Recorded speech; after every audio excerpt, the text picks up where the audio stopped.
बिस्मिल्लाहिर्रहमानिर्रहीम। स्टूडेंट्स, हम लोगों ने फर्स्ट लेक्चर में अपनी विक्टोरियन एज के बारे में पढ़ा था, ठीक है। Go through that lecture. उसके बाद आज हम डिस्कस करेंगे हमारा जो सिलेबस का फर्स्ट नावल है, that is David Copperfield. David Copperfield novel है आपके सिलेबस में। It was written by Charles Dickens. Charles Dickens का ये बहुत मशहूर नावल है। ये नावल सीरीज़ के अंदर 1849 एंड 1850 में आता रहा। Then afterwards in 1850 it was published in the form of book. एक बुक की सूरत में ये 1850 में आया था और ये डिकन्स का 8th नावल है। This novel is kind of autobiographical novel, ठीक है। Autobiographical novel means autobiographical novel. This novel is about a life story, ठीक है। लाइफ स्टोरी है डेविड कॉपरफील्ड की। डेविड कॉपरफील्ड की अपनी लाइफ, उसके बचपन से लेकर उसकी मैरिज लाइफ तक और एंड तक जो जो उसकी ज़िंदगी में वाक़यात हुए, जैसे जैसे वाक़यात हुए, उन सबको ये नावल डिस्कस करता है डेविड कॉपरफील्ड। सो ऑब्वियसली इसमें जो मेन करेक्टर्स हैं अभी हम उस नावल के, उन करेक्टर्स को साथ इस नावल की थोड़ी सी समरी को वो हम लोग इस लेक्चर में देखेंगे। इसको हम लोग 2 पार्ट्स में डिवाइड करेंगे so that it would be clear to you people. First of all main character है इसका डेविड कॉपरफील्ड। डेविड कॉपरफील्ड खुद से इसका प्रोटैगनिस्ट है। What is a protagonist? Protagonist आप समझ लें, he is the hero of the story. ये जिस बंदे की लाइफ के बारे में है, he is David Copperfield. Fine. Not David Copperfield की मदर होती हैं Clara Copperfield. Clara was the mother of David Copperfield. Before his birth, David Copperfield के पैदा होने से पहले उसके फादर की डेथ हो जाती है, ठीक है। His father died and he was born after 6 months of his father's death. अपने फादर के डेथ के 6 माह के बाद डेविड कॉपरफील्ड जो है वो पैदा होता है, ठीक है। And he was born on Friday midnight, जुमे के दिन, ठीक है। मिडनाइट में ये पैदा होता है। तो क्रिश्चियनिटी में जो क्रिश्चियंस हैं वो इस चीज़ को अनलकी समझते हैं, वो इस चीज़ को अनलकी समझते हैं कि किसी का फ्राइडे मिडनाइट में पैदा होना। तो इसलिए अनलकी की सेंस में अब डेविड कॉपरफील्ड की लक इसी तरह से उसकी अनलक स्टार्ट हो गई थी। ही वॉज अनलकी इन अ वे कि उसके फादर की उसकी पैदाइश से पहले डेथ हो गई थी। नाउ क्लैरा कॉपरफील्ड, उसके घर में उसके साथ एक सर्वेंट रहती है, शी इज़ पैगटी। पैगटी जो है वो अनदर मदरली फिगर है। वो नॉवल के एंड तक डेविड के साथ बहुत अच्छी रही है, ठीक है। तो डेविड कॉपरफील्ड की जो परवरिश है वो उसकी मदर क्लैरा कॉपरफील्ड और उसकी जो सर्वेंट है पैगटी, उसने की। लेकिन फिर जिस जिस तरह से टाइम गुजरता है, डेविड कॉपरफील्ड ये देखता है कि उनके घर एक आदमी जो है उसका बहुत ज़्यादा आना जाना शुरू हो गया, ठीक है। ये चीज़ उसको थोड़ा डिस्टर्ब करती है। वो थे mister Murdstone. Mister Murdstone, he was the stepfather of David Copperfield. कुछ अरसे के बाद डेविड की जो मदर है Clara Copperfield, she got married to mister Murdstone. Mister Murdstone शादी से पहले बिल्कुल बहुत ज़्यादा पोलाइटली और सिंसियरली रहते थे, लेकिन शादी के बाद वो क्लैरा कॉपरफील्ड को बहुत ज़्यादा कंट्रोलिंग हस्बैंड था, वो बहुत ज़्यादा कंट्रोल में रखता था। इनके साथ, मर्डस्टोन के साथ उसकी जो बहन थी उसने भी रहना शुरू कर दिया इनके घर पे। और मर्डस्टोन का और उसकी बहन का, डेविड की जो मदर थी क्लैरा, उनके ऊपर बहुत ज़्यादा कंट्रोल था, होल्ड था। और अब क्लैरा इस पोजीशन में नहीं थी कि वो उनके अगेंस्ट प्रोटेस्ट कर सके, ठीक है। अब obviously he was not a good step father, तो उसको डेविड कॉपरफील्ड इतना पसंद नहीं था। एक दिन हुआ ये कि he was beating David Copperfield with a stick. वो एक छड़ी के साथ डेविड कॉपरफील्ड को मार रहा होता है, तो उस दौरान डेविड उसके हाथ पर बाइट कर देता है। वो जब उसको काटता है तो मर्डस्टोन को एक बहाना मिल जाता है, ठीक है। और वो उस चीज़ का, उस वाक़ये का फ़ायदा उठाते हुए डेविड को एक बोर्डिंग स्कूल में, बोर्डिंग स्कूल आप सबको पता है कि आपके घर से स्कूल जिसमें हॉस्टल भी होता है, बोर्डिंग स्कूल में भेज देते हैं सो दैट उनको वो घर में उस बच्चे को ना रखना पड़े। तो डेविड को वो सैलेम हाउस स्कूल नेम है जहाँ पे उसको भेज दिया जाता है। उस स्कूल में उसका प्रिंसिपल होता है मिस्टर क्रेकल। अब डेविड का जो फादर है, स्टेप फादर मर्डस्टोन, वो उस प्रिंसिपल को खत में ये बताता है कि डेविड ने उसको काटा था, ठीक है, और इसके साथ बहुत सख्ती से पेश आया है। जो मिस्टर क्रेकल है वो एक बहुत रूड प्रिंसिपल है और वो बच्चों को बहुत ज़्यादा मारते हैं। तो डेविड को वो हमेशा से सख्ती से रखते हैं क्योंकि उनको घर से भी ऑब्वियसली यही इंस्ट्रक्ट किया गया था कि उसको मारना है। नाउ सेलेम हाउस में उस दौरान में डेविड का जब स्कूलिंग चल रही है, उसके दो दोस्त बनते हैं। It was James Steerforth and Tommy Traddles. David के ज़िंदगी में जो अच्छे उसके साथी हैं उसमें उसके ये जो फ्रेंड हैं जेम्स स्टीरफोर्थ और टॉमी ट्रेडल्स। टॉमी ट्रेडल्स जो है वो एक निकम्मा बच्चा तो नहीं कहेंगे, बट ऐसा बच्चा है जिसको स्कूल में सबसे ज़्यादा पनिश किया जाता है, सबसे ज़्यादा उसको सज़ा मिलती है, लेकिन एट द एंड ये जो है एक बहुत बड़ा और कामयाब लॉयर, ठीक है, वो बनता है। स्टीरफोर्थ जो है उसका बैकग्राउंड बहुत स्ट्रॉन्ग है, वो एक बहुत अमीर फैमिली से ताल्लुक़ रखता है, इसलिए वो थोड़ा सा एग्जैजरेटिंग भी है, वो थोड़ा शेखियाँ भी मारता है, ठीक है, उसकी मतलब तबीयत में थोड़ी शौकी भी है। इसका जेम्स स्टीरफोर्थ का किस तरह से डेविड से आगे लिंक बनेगा वो हम आगे पढ़ेंगे। तो इसका मतलब है कि उसके फ्रेंड्स जेम्स स्टीरफोर्थ और टॉमी ट्रेडल्स, ठीक है। अब इस स्कूल में पढ़ाई के दौरान डेविड को ये खबर मिलती है कि उसकी जो मदर है क्लैरा, उनकी विद हर चाइल्ड, ठीक है, न्यू बॉर्न चाइल्ड, लाइक उनका जो बच्चा पैदा होने वाला था उसके साथ उसकी मदर क्लैरा फील्ड की डेथ हो गई है। ये खबर डेविड के लिए ऑब्वियसली बहुत ज़्यादा हार्ट ब्रेकिंग होती है। वो इस खबर को सुनने के बाद वापस अपने घर चला जाता है। ही लेफ्ट दिस सेलम हाउस। उसके बाद वो ये बोर्डिंग स्कूल छोड़ देता है। अब जब वो घर जाता है तो उसका जो स्टेप फादर है मिस्टर मर्डस्टोन ऑब्वियसली अब उनको ये बर्दाश्त ही नहीं है कि वो बोर्डिंग स्कूल का ख़र्चा डेविड का कर सके। सो मिस्टर मर्डस्टोन क्या करते हैं, डेविड को लंदन में भिजवा देते हैं। मिस्टर मर्डस्टोन की उधर एक फैक्ट्री है, उस फैक्ट्री में वाइन को, जो शराब है, उसको बॉटल्स में भरा जाता है, ठीक है, फिल किया जाता है। तो उस फैक्ट्री में वो डेविड कॉपरफील्ड को एज अ चाइल्ड लेबर, ठीक है, जैसे जहाँ वे बच्चों को काम मजदूरी के तौर पे उसको भेज देते हैं। अब उस फैक्ट्री में जाने के बाद, ठीक है, डेविड कॉपरफील्ड को उधर मिस्टर मैकॉबर मिलते हैं। मैकॉबर इस जो पूरा आपका नावल है और डेविड की ज़िंदगी है उसमें एक बहुत पॉजिटिव और अच्छा इंसान है। इसका और डेविड का एज डिफरेंस बहुत होता है, लेकिन ये डेविड का नावल के एंड तक बहुत अच्छा दोस्त बन के रहता है। अब मैकॉबर का ये है कि वो बहुत लाइवली पर्सन है, ज़िंदगी को एंजॉय करने वाला है, लेकिन वो शख्स बहुत ज़्यादा कर्जे में डूबा हुआ है। वो हर वक्त कर्जे में डूबा रहता है और उसके पीछे कोई ना कोई अपने पैसे लेने के लिए मौजूद होता है। मिस्टर मैकॉबर क्योंकि उसका दोस्त है तो डेविड का उधर काम करना और उधर रहना थोड़ा आसान हो जाता है। लेकिन होता कुछ यूँ है, उन दिनों में देयर वाज अ रूल कि अगर कोई शख्स अपना कर्ज ना देख सकता तो उन्होंने डेटर्स के लिए एक अलग से जेल बनाया हुआ था। उस जेल में वो डेटर्स को रखते थे, ठीक है, जो शख्स कर्ज नहीं दे सकता उनको।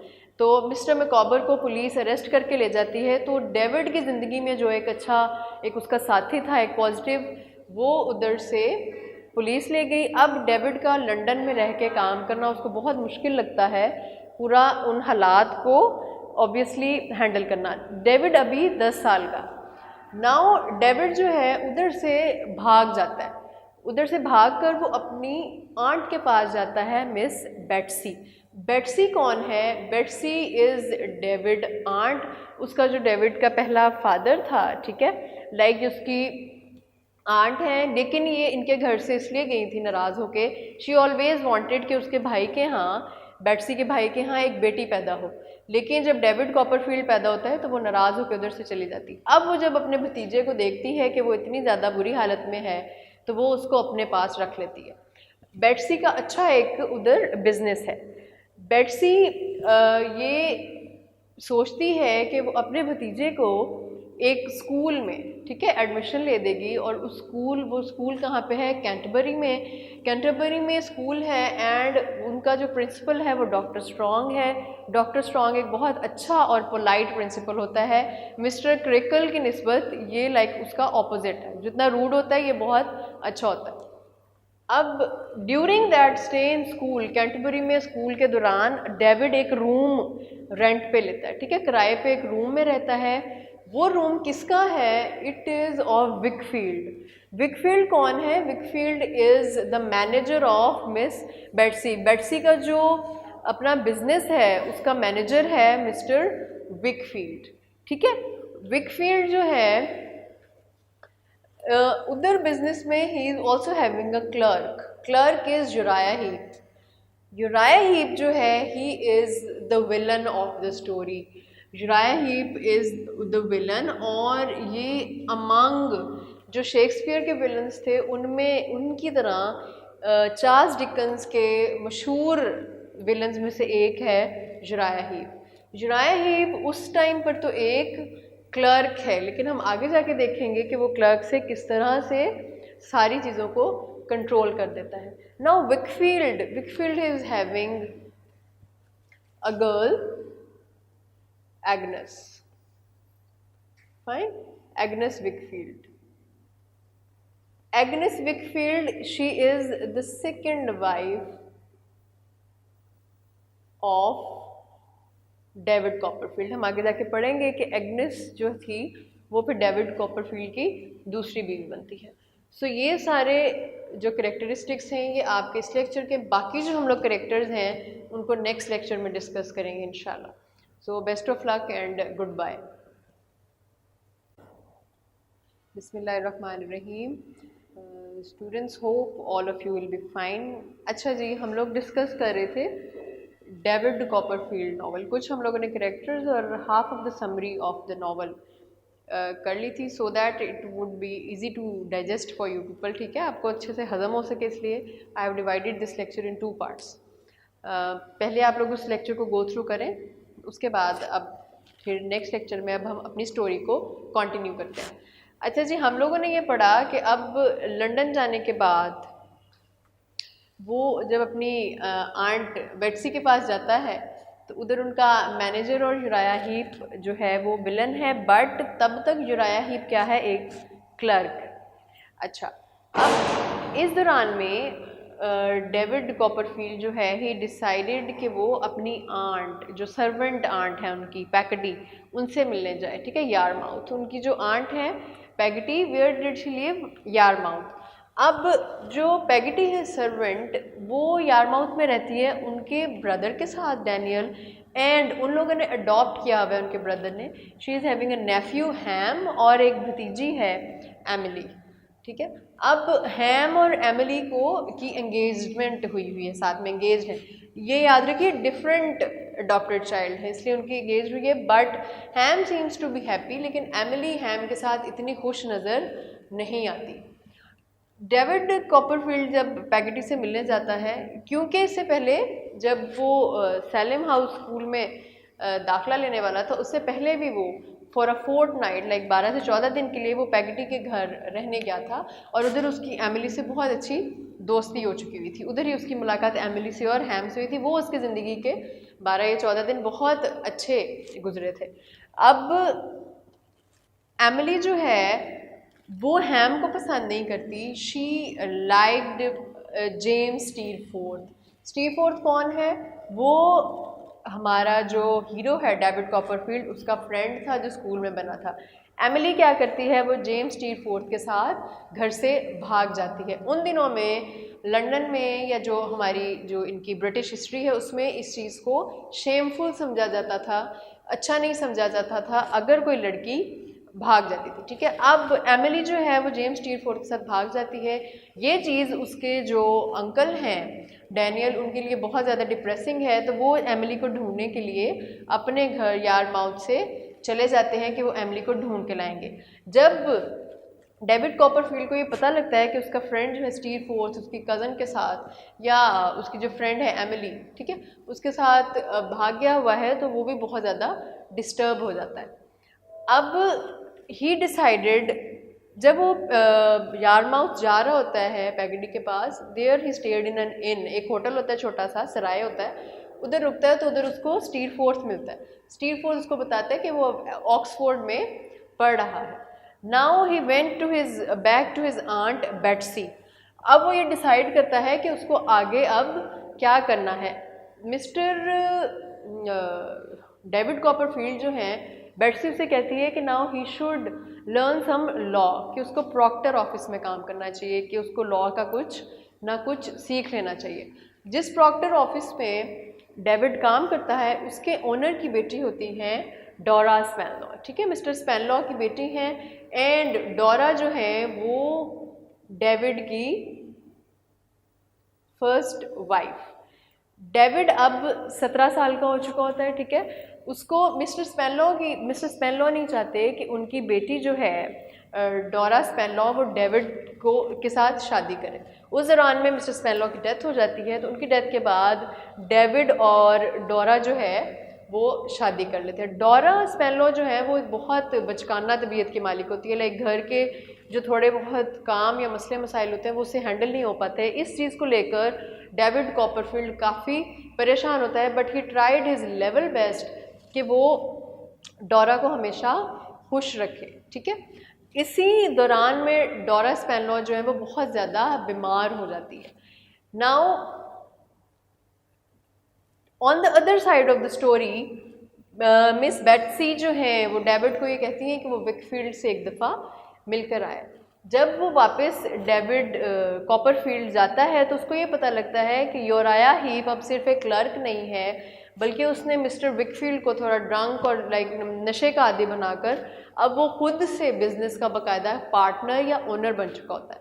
और उसकी जो आंट है डेविड कॉपरफील्ड की मिस बेट्सी, उनको बहुत ज़्यादा लॉस होता है और अब वो उनका अर्निंग हैंड या उनकी जो कफालत करने वाला है वो सिर्फ और सिर्फ उनका भतीजा डेविड कॉपरफील्ड होता है। तो डेविड जो है वो अब 2-3 और जॉब्स जो है एक न्यूज़पेपर में काम करने लग जाता है और इस तरह से ले लेता है सो दैट वो अपनी अच्छे से अर्निंग कर सके। अच्छा, यूराया हीप जो है ही इज़ द विलन, क्योंकि उसने बहुत ज़्यादा चालाकियों के साथ और मकारियों के साथ उनका सारा बिजनेस जो है वो अपने कंट्रोल में किया हुआ है। यूराया हीप क्या करता है, वो अपना एक मैनेजर रखता है उस बिज़नेस का, और उसका जो मैनेजर है वो कौन है, मिकॉबर। मिकॉबर कौन था, जो कि डेविड का फ्रेंड रह चुका था। लेकिन अब क्योंकि मिकॉबर जो है वो यूराया हीप का मैनेजर है, इसलिए वो उसकी बहुत ज़्यादा बात नहीं करता। अच्छा, अब इस दौरान में अब उसके अंकल जो हैं डेविड के जो सर्वेंट हैं मिस पैगेटी, उनके जो भाई हैं, वो गए हुए हैं उसको ढूंढने के लिए। इस दौरान में डेविड कॉपरफील्ड को लाइक इस स्टोरी का थोड़ा क्लाइमैक्स है, डोरा जो है वो बहुत ज़्यादा बीमार है, तो वो डेविड को कहती है कि मुझे एक दफ़ा एग्नेस से मिलना है। एग्नेस कौन है, हम लोगों ने पढ़ा था, एग्नेस जो है वो बेट्सी के मैनेजर विकफील्ड की बेटी है। तो डेविड कॉपरफील्ड चला जाता है और वो एग्नेस से ये प्रॉमिस करती है कि अगर डेविड कॉपरफील्ड दूसरी शादी करना चाहे तो तुम ही उससे शादी करना। उसके बाद डोरा जो स्पैनलॉ है उसकी डेथ हो जाती है। डेविड कॉपरफील्ड काफ़ी ज़्यादा अपसेट होता है उसकी डेथ के बाद, लेकिन फिर उसको ये एग्नेस जो है वो सारी स्टोरी बताती है कि किस तरह से यूराया हीप जो क्लर्क है उसने उनके बिजनेस को उसके बाप से लिया है, ठीक है। तो मिकॉबर जो है वो उनकी बहुत ज़्यादा हेल्प करता है, वो सारे सबूत इकट्ठे कर लेता है यूराया हीप के ख़िलाफ़, जिसमें ये पता लग सके कि यूराया हीप का ये बिज़नेस नहीं है। तो स्टोरी का जो एंड है उसमें क्या होता है, यूराया हीप जो है विलन, उसके बारे में सारा सबूत इकट्ठे करके उसको बता दिया जाता है, वो जेल चला जाता है। डेविड कॉपरफील्ड को ये अंदाज़ा हो जाता है कि वो जो है एग्नेस विकफील्ड को बहुत ज़्यादा लाइक करता है, तो वो एग्नेस को जाके अपनी फीलिंग्स का इजहार करता है। तो एग्नेस उसको फिर बताती है कि डोरा ने भी उससे ये प्रॉमिस किया था कि अगर डेविड शादी करना चाहे तो मैं उससे करूँ। सो इस तरह से डेविड की और एग्नेस की शादी हो जाती है। एक इम्पॉर्टेंट बात, जेम्स टीर फोर्थ, ठीक है, और हैम, लाइक जो एमिली से रिलेटेड दोनों लोग थे, वो एक शिप में होते हैं, तो उस शिप वो एक स्टॉर्म आता है और उन दोनों की डेथ हो जाती है। इन दोनों की जो डेथ है वो भी डेविड के लिए एक बहुत ज़्यादा सदमे वाली बात है। तो it was all about your novel, ये उसके करेक्टर्स हैं और बहुत ब्रीफ समरी है। पूरे नावल को हम लोगों ने कोशिश की है कि आपको थोड़ी से थोड़ी टाइम में आपको बताया जा सके, ये इसकी समरी है। इंशाल्लाह नेक्स्ट लेक्चर्स में फिर हम इनके करेक्टर्स को डिस्कस करेंगे एंड जो जो आपके इम्पॉर्टेंट क्वेश्चंस आपको पेपर्स में आने हैं। Thank you so very much.